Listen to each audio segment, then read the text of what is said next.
इतना अच्छा सम्मान मुझे दिया, फूल मालाएं दी, जितना मेरा वजन नहीं उससे ज्यादा की माला मुझे यहाँ पर मिली। लोगों ने तालियां बजाई, हल्ला मचाया, सीटी बजाई। मेरे जैसे आदमी ने महान शहर में मुझे सम्मान लेने का मौका मिला। और आप लोगों ने अगर 1% भी मुझे सम्मान दिया तो मैं चाहता हूं कि भगवान ऐसा करे कि आप पूरे हिंदुस्तान में जहां पर भी कदम रखें, मेरे से लाख गुना सम्मान पूरे हिंदुस्तान में आपको जगह जगह मिलता है। मैं पिछले 9 साल से इस कंपनी में हूं। कितने साल से? 9 साल। 9 साल हो गए मेरे।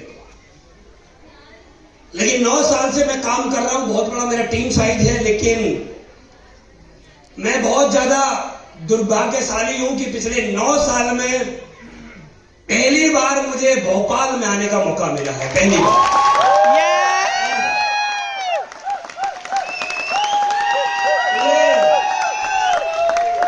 सोचो, यहां पर इतनी बड़ी टीम, इतने जोशीले लोग, इतने दमदार लोग, फिर भी मुझे भोपाल आने में 9 साल लग गए। सोचो। और मैं आपको बताऊं कि हमारे सत्य प्रकाश जी, उनका फोन आया मेरे पास, गुरुजी ऐसे ऐसे आपका समय भोपाल में चाहिए। तो मैंने उनको सोचा क्या थोड़ा सा और करता देता हूं।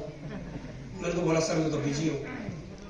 फिर उनका बोले कब तक बताओगे आप? मैंने बोला 2 दिन रुक जाओ, 2 दिन बाद बताता हूं। उनका फोन फिर आ गया। उन्होंने बोला गुरुजी आपका वो समय चाहिए था भोपाल के लिए। मैंने बोला भाई बताता हूं। उनका फोन फिर आ गया 1-2 दिन बाद, बोला मुझे भोपाल का समय था। मैंने बोला यार किसी और का समय दिलवा देता हूं।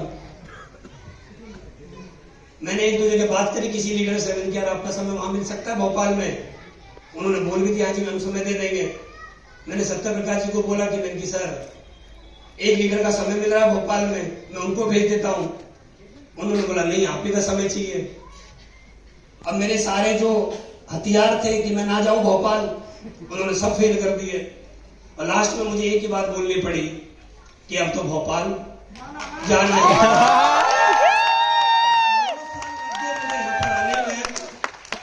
आज ऊपर वाले की कृपा से पूरे हिंदुस्तान में मेरी टीम है। मुझे नहीं लगता कि ऐसा कोई स्टेट, ऐसा कोई डिस्ट्रिक्ट, ऐसा कोई कस्बा होगा जहां पर मेरी टीम पूरे हिंदुस्तान में काम नहीं करती। पूरे ये आज का कारवा ये कैसे कैसे जीवन में बदला है, मैं जरूर आपके सामने अपनी बात को रखूंगा। और मुझे पता है मेरी बात सुनोगे भी, ये मुझे मालूम है। ये आप ज्यादा मैं आपको जानता हूं, तभी आप यहां पर बैठे हो।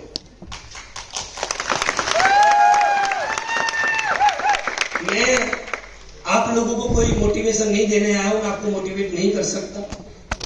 और ना ही मेरे पास कोई ऐसी शक्ति, कोई ऐसी बातें, कोई ऐसे शब्द है कि मैं आपको मोटिवेट कर पाऊं। तो क्या आप लोग सेल्फ मोटिवेट हो? आप सुबह से इस हॉल में बैठे हुए हो। एक समय मेरे जीवन में ऐसा था कि मैं ऐसे जब ऑडिटोरियम बुक करता था, 1000 लोगों की सीट हुआ करती थी और मात्र 100 लोग आया करते थे। 900 लोगों का पैसा हम अपनी जेब से दिया करते थे। एक ऐसा समय था मेरे जीवन में। और आज ऐसे समय है जैसे इस हॉल की अगर मैं वाक्य बताऊं तो ऐसा नहीं कि लोग यहाँ चेयर से खड़े नहीं होना चाहते हैं। लोग चेयर से खड़े होना चाहते हैं। लोगों को पानी का पीने का मन भी कर रहा होगा, लोगों को टॉयलेट भी आ रहा होगा, किसी का कॉल भी आ रहा होगा। वो सीट से खड़ा तो होना चाहता है, लेकिन उसकी मजबूरी है जैसे ही खड़ा होके इधर उधर घूमा तो कोई और बैठ जाएगा। क्योंकि यहाँ चारों तरफ देखो इधर उधर कोई ना कोई बैठा हुआ है। जैसे बस में नहीं होता, उठने का मन तो करता है, उठ नहीं पा रहा क्योंकि लोग खड़े हुए हैं।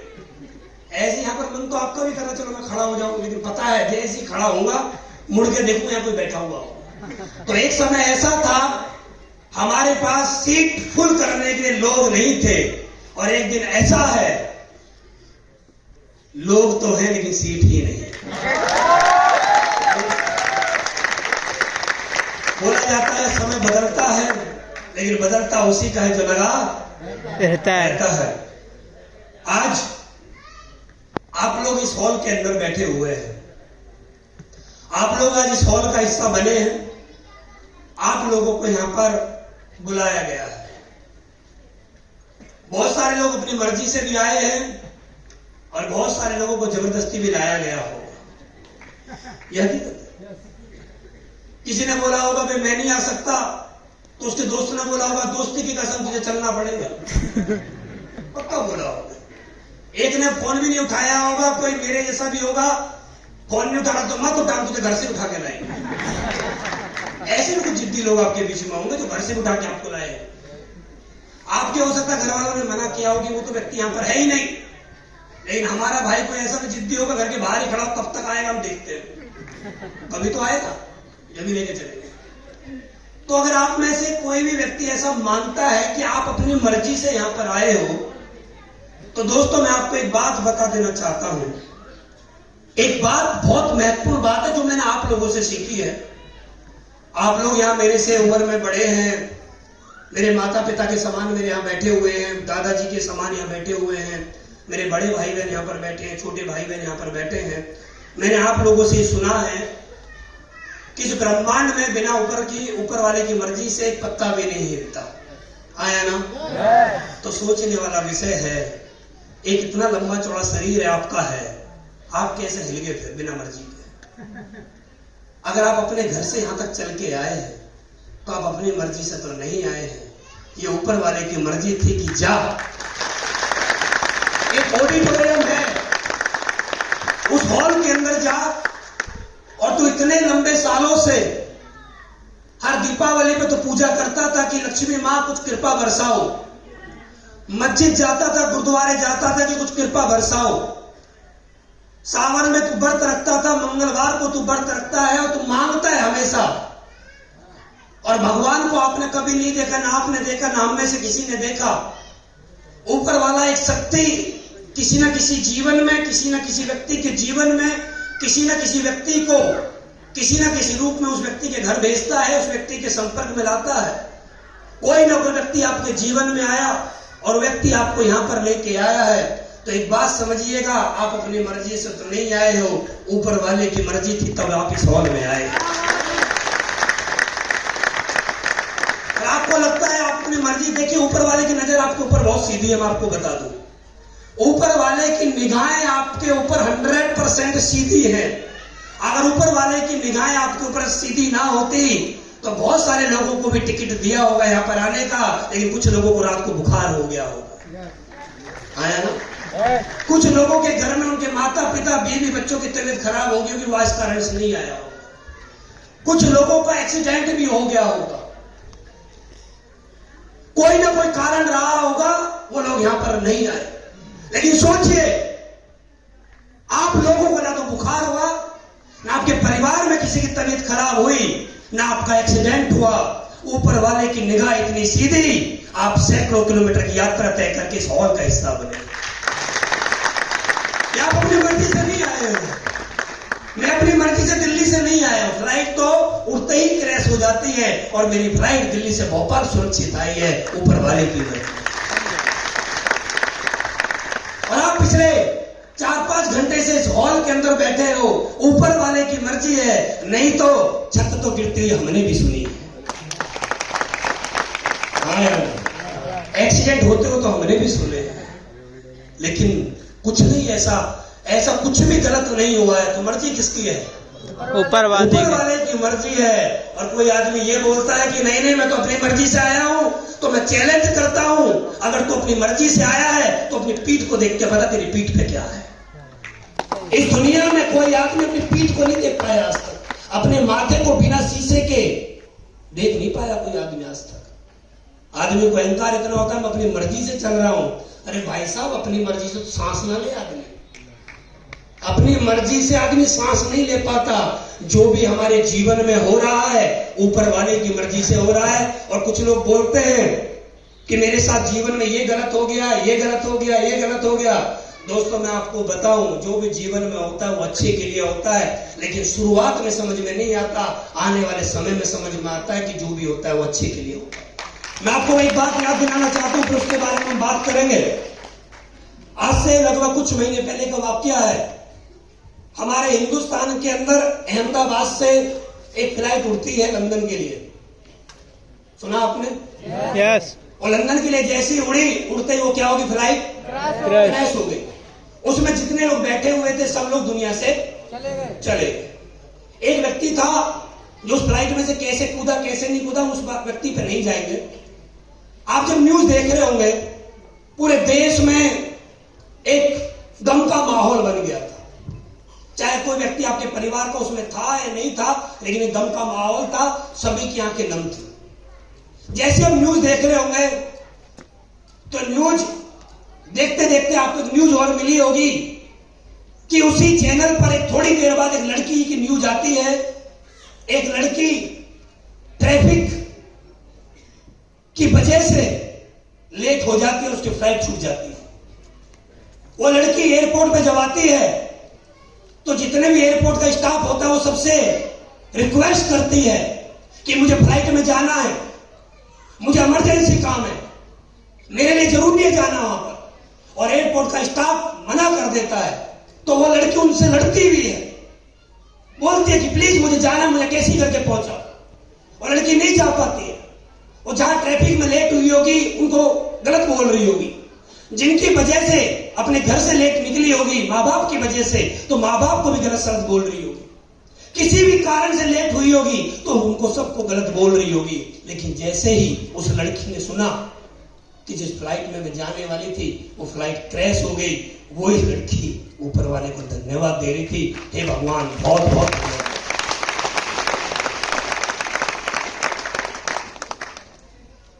तो हमारे जीवन में जो भी हो रहा है वो अच्छे के लिए होता है।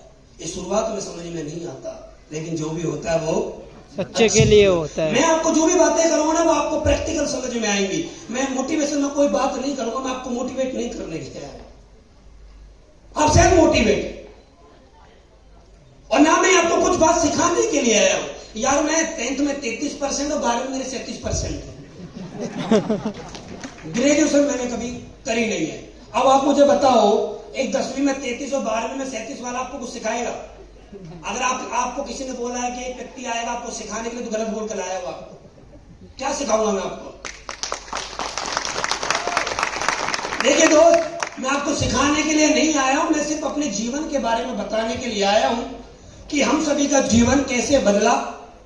उसमें से किसी को कोई बात समझ में आएगी तो उसका बदल जाएगा, नहीं समझ में आएगी तो आप अपने घर से आए और यहाँ बैठे हो, एसी का माहौल बना हुआ है, बढ़िया माहौल है, 2-4 ठुमके उनके आपने देख ही लिए, जयराम जी की बात खत्म। बात खत्म। मैं इस हॉल में स्टेज पे इसलिए खड़ा हूं कि मेरी बात सिर्फ एक व्यक्ति को समझ में इस हॉल में आ गई और वो व्यक्ति आने वाले 20 साल बाद एसलीपीएस के माध्यम से अरबपति बन गया। आज का मेरा सेशन कंप्लीट हो जाएगा। पूरे हिंदुस्तान में जाता हूं, मैं एक प्रार्थना करता हूं, मेरी बात एक आदमी को समझ में आए, बस एक आदमी को। और एक आदमी भी मेरी बातों से प्रभावित होके एक आदमी आने वाले समय का अरबपति बन जाए, तो भाई साहब इससे बढ़िया जीवन क्या होगा? मैं आपको कुछ भी बात समझाने के लिए सिखाने के लिए नहीं आया हूं कि दोस्तों मुझे एक बात मालूम है, यहाँ का जो भी टिकट रहा होगा 300, 500, 1000, मुझे नहीं मालूम कितना रहा होगा। आपने जिस घर में जन्म लिया, आप इस दुनिया में सबसे ज्यादा भगवान के बाद अगर किसी को मानते हो, भगवान से पहले किसी को मानते हो, तो आप अपने सभी लोग अपने माँ बाप को मानते हैं, आया ना? yes. अच्छा ईमानदारी से बताना, हमारे माँ बाप ने जितनी बातें सिखाई सारी सीख गए? नहीं। बोलो नहीं। हाँ no. पापा ने बोला बेटा तुझे बियर नहीं पीनी है, 2 पी हमने अगले दिन। हाँ या ना? yes. पापा ने बोला बेटा हमने सुना है तू उस लड़की के पीछे चक्कर बहुत काटता है, डबल काटे। बताओ ना, क्या माँ बाप की सारी बात मानी? नहीं। पापा ने बोला कि बेटा सुबह 4 बजे उठाकर दौड़ वोड़ मारा कर, फौज की तैयारी कर ले, पढ़ाई लिखाई कर ले, कुछ जीवन बदल जाएगा, बात मानी? फिर हमारे माँ बाप ने हमें स्कूल भेजा, एक व्यक्ति को टीचर बनाया हमारा, उनको हर महीने फीस दी। माँ बाप ने मेहनत करी, हमारी फीस भरी। एक मास्टर जी ने सिखाया पढ़ो, अच्छा पढ़ो, कामयाब हो जाओगे। क्या टीचर की सारी बात मानी? नहीं। तो ये बात मुझे पता है, जब तुमने अपने माँ बाप की ना मानी, ना टीचर की मानी, तो मेरी मानोगे? नहीं। ये मुझे पता है, मेरी कोई नहीं मानेगा, लेकिन हाँ एक बब्बर शेर तो कोई यहाँ बैठा होगा।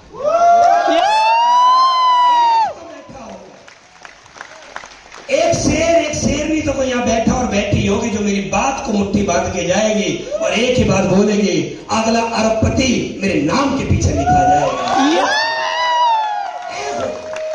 और मुझे एक चाहिए होता है, मुझे ज्यादा नहीं चाहिए होता है, एक ही चाहिए होता है।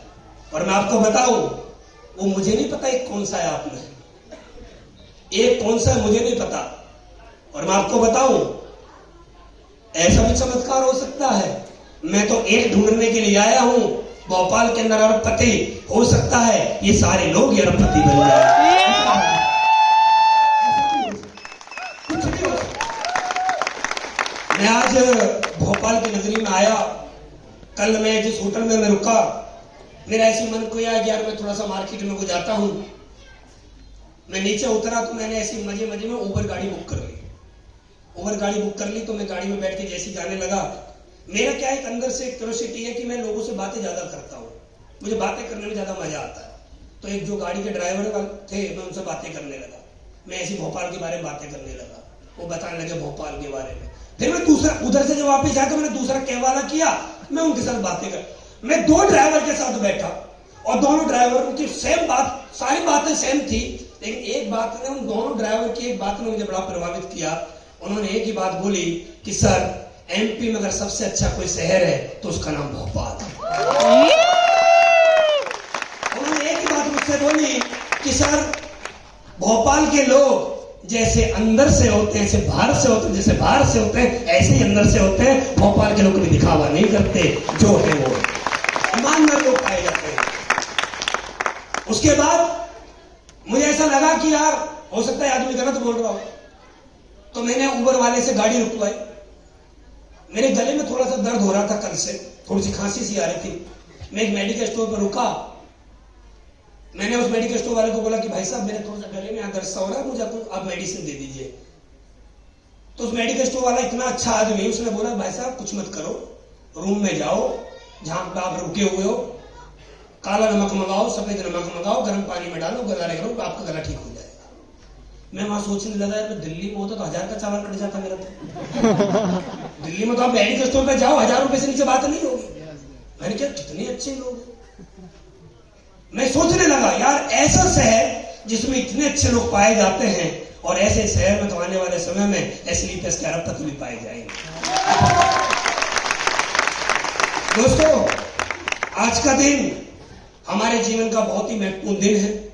आज राजकुमार जी यहाँ पर स्टार सफायर बने, उनकी लाखों रुपए की अर्निंग, 8 लाख रुपए का चेक उनका आना, ये अपने आप में एक बहुत बड़ा अचीवमेंट माना जाता है।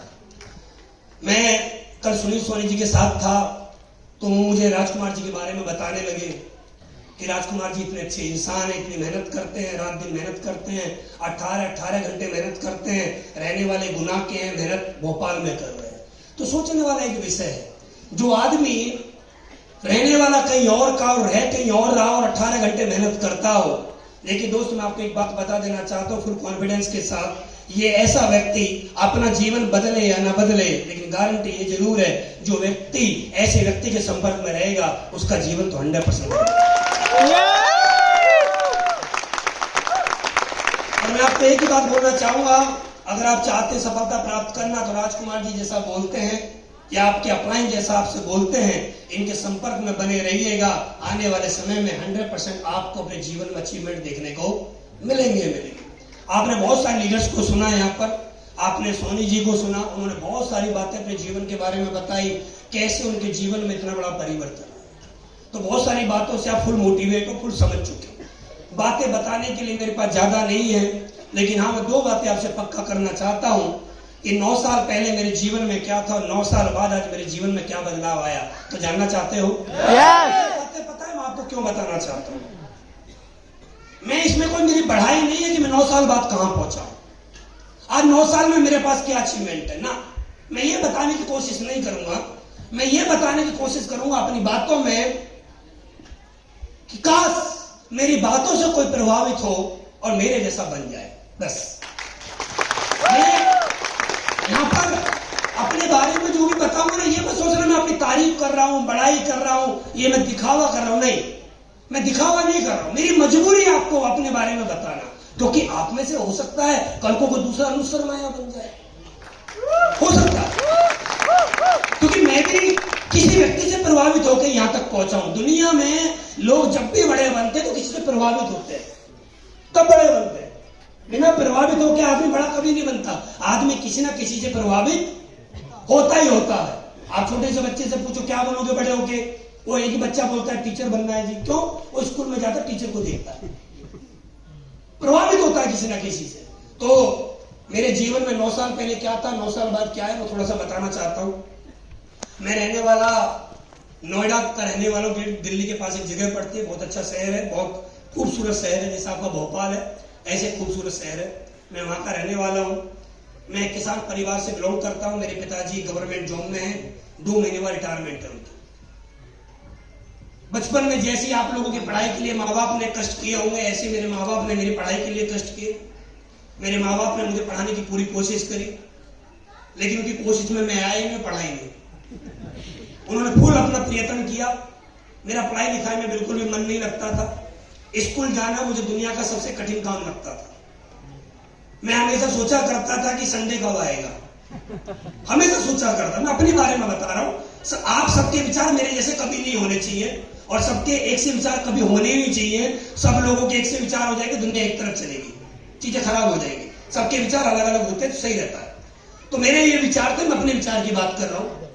मैं हमेशा सोचा करता था, मैं भगवान से प्रार्थना करता था, हे भगवान मुझे सुबह बुखार हो जाए, स्कूल में जाना पड़े। ये मैं अपने आप से बात करता था। मैं इतना नालायक था पढ़ाई में, मैं यहां तक की बात करता था किसी टीचर की आज मां मर जाए तो छुट्टी पड़ जाए। ये मैं अपनी बात कर रहा हूं। और प्रिंसिपल की हो जाए तो 2 दिन की। अब तो खैर मैरिज हॉल वगैरह सब है।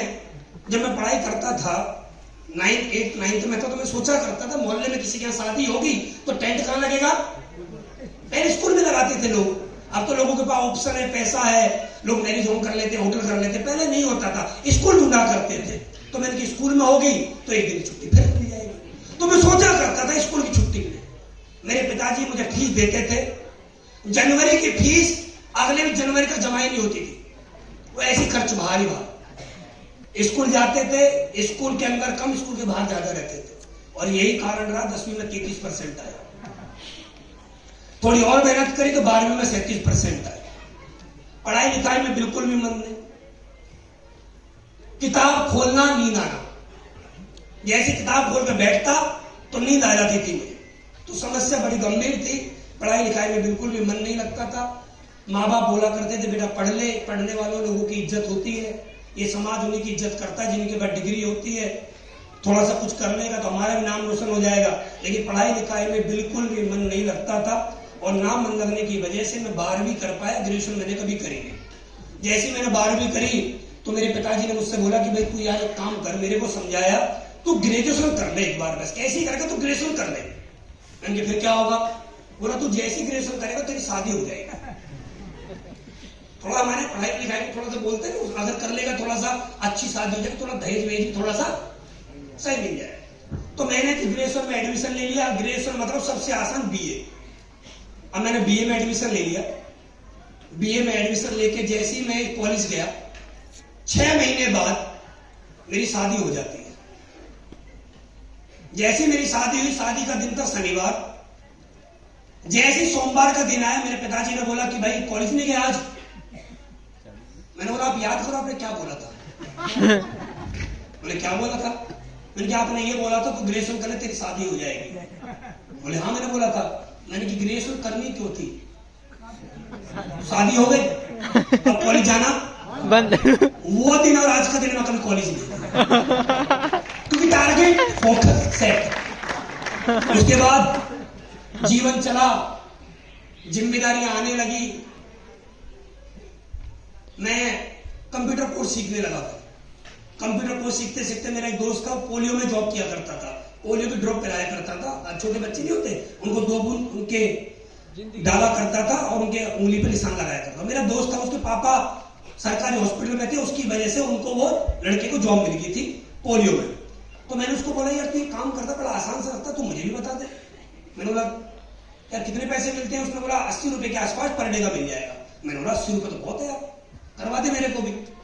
तो मैंने क्या किया, वो पीली सी ड्रेस नहीं आती पोलियो वालों की, मैं पीली सी ड्रेस पहन लूं, गाजियाबाद के रेलवे स्टेशन पर खड़ा हो जाऊं, जो भी आए बच्चे को चेक करूं, उंगली पे निशान है, नहीं है तो 2 बूंद पिला दूं, निशान लगा दूं। 80 रुपए मुझे शाम को दे दे, वो बड़े मजे आने लगे, जीवन बढ़िया चलने लगा। 80 रुपए बहुत हुआ करते, खर्चा नहीं तो कुछ नहीं। ऐसे जीवन चलता रहा। वहां से मैं आगे बढ़ा तो मेरे इंश्योरेंस सेक्टर में मैंने जॉब कर ली। वहां पर मुझे 10,000 मिलने लगे। फिर मैंने एयरटेल में जॉब कर ली, फिर वहां भी मुझे पैसा आने लगा, तो जीवन सही चलने लगा। फिर बीच में मैंने कंपनी को ज्वाइन कर लिया। उस कंपनी में मैंने मेहनत करी, लेकिन रिजल्ट उतने अच्छे नहीं आ पाए जितने अच्छे के लिए मैं सोचा करता था। तो उस कंपनी में काम करते करते करते करते मेरे ऊपर 10.5 लाख रुपए का कर्जा हो गया। अब 10.5 लाख रुपए का कर्जा हो गया, तो कर्जा हुआ, मुझे कोई प्रॉब्लम नहीं थी, मैंने कभी टेंशन में नहीं आया, कर्जा हो गया मेरे पे। फिर भी मैंने सोचा यार ऐसे कैसे काम चलेगा, कर्जा होता जा रहा है, काम तो चल नहीं रहा है। मेरे पड़ोस में एक महिला रहती थी, वो लेडीज रविवार के दिन मेरे घर आती है। उन्होंने मैंने उनको पैकेज दिया था, 2 साड़ी 1 कोट पैंट का। वो मेरे घर आई, उन्होंने मेरे पिताजी के सामने वो सामान मेरे को वापस कर दिया और मेरे पिताजी को बोला कि भाई साहब आपके लड़के ने मेरा इतना पैसा लगवा दिया, मुझे काम नहीं करना, मुझे पैसा वापस चाहिए। अब सरकारी आदमी, मेरे पिताजी सरकारी नौकरी करते हैं, मेरे दादाजी स्कूल में प्रिंसिपल रहे सरकारी, तो थोड़ा सा उनको भी अलग ईगो, यार हमने इतना नाम कमाया, तुम्हारा नाम खराब करेगा। तो मेरे पिताजी ने मुझसे बोला भाई देख इनके पैसे वापस कर। मैंने बोला कंपनी पैसे वापस तो करती नहीं है। बोला कितने हैं? मैंने बोला इतने। तो मेरे पिताजी ने बोला ले मैं तुझे दे रहा हूं, इसके पैसे वापस करो, आज के बाद ये काम करना बंद कर। और उन्होंने मेरे पिताजी ने पैसा वापस कर दिया, वो सामान मेरे घर आ गया। मेरे पिताजी ने बोला भाई देख सुन, तुझे ये काम तो छोड़ना पड़ेगा। मैंने बोला जी नहीं, काम तो मुझे करना है, क्योंकि जब मैं पिछली कंपनी में था तो वहां पर मैंने अपने जैसे एक व्यक्ति को ऐसे स्टेज पे बोलते हुए सुना कि मेरा नाम ये है, मैं गांव का रहने वाला हूं, मेरे गांव में आज सबसे ज्यादा पैसा मैं कमाता हूं, महीने का 8 लाख कमाता हूं। मैंने उस व्यक्ति को सुना, मेरे पास आज BMW है, आज मैंने ये किया वो किया। मैं सुनकर मोटिवेट हो गया, यार ये आदमी कर सकता तो मैं भी कर सकता हूं। ये भी 12वीं, मैं भी 12वीं हूं, ये भी गांव का है, मैं भी गांव का हूं। जब ये कर सकता तो मैं क्यों नहीं कर सकता? मेरे दिमाग में वही व्यक्ति घूमे, मैं वही व्यक्ति मेरे दिमाग में घूमता रहे, मेरे दिमाग में कुछ और आए ना, वही व्यक्ति मेरे दिमाग में घूमे, यार ये कर सकता तो मैं क्यों नहीं कर सकता।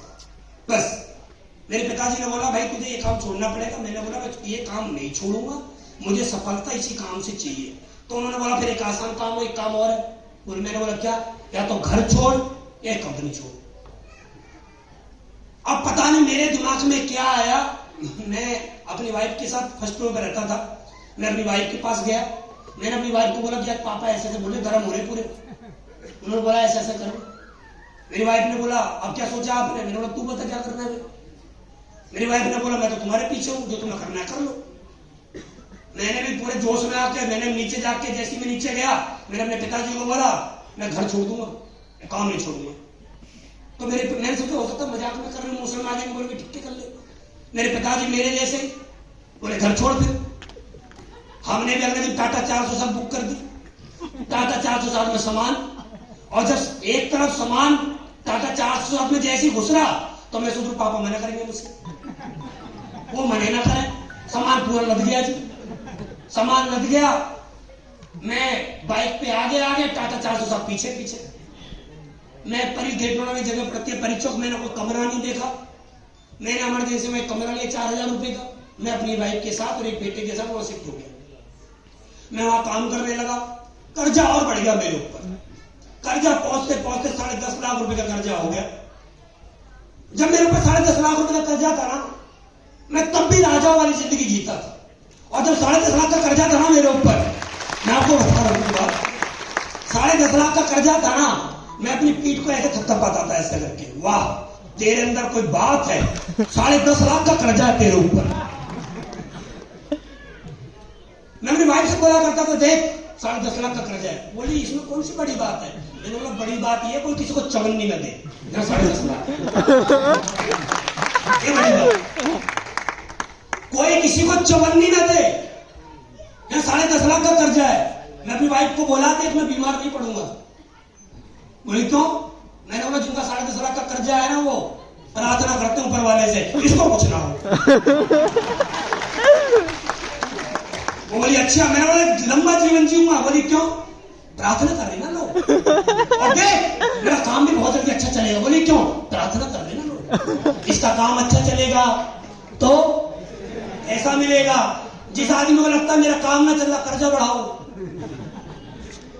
यज्ञ करवाने से कुछ नहीं होगा।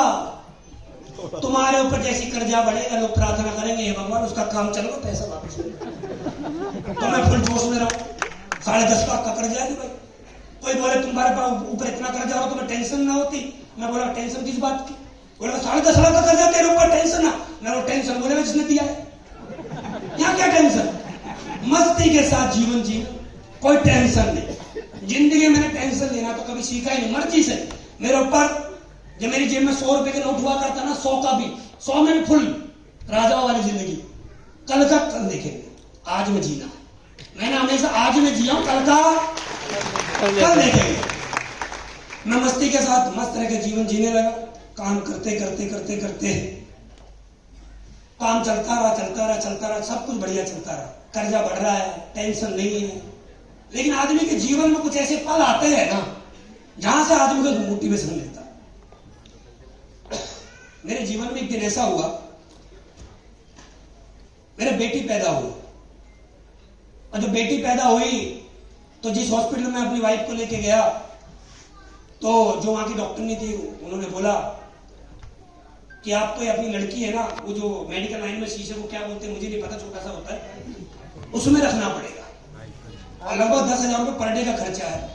मैंने बोला डॉक्टर साहब इतने तो पैसे हैं नहीं। उन्होंने बोला यही ऑप्शन है। मैंने बोला कोई और ऑप्शन? उन्होंने बोला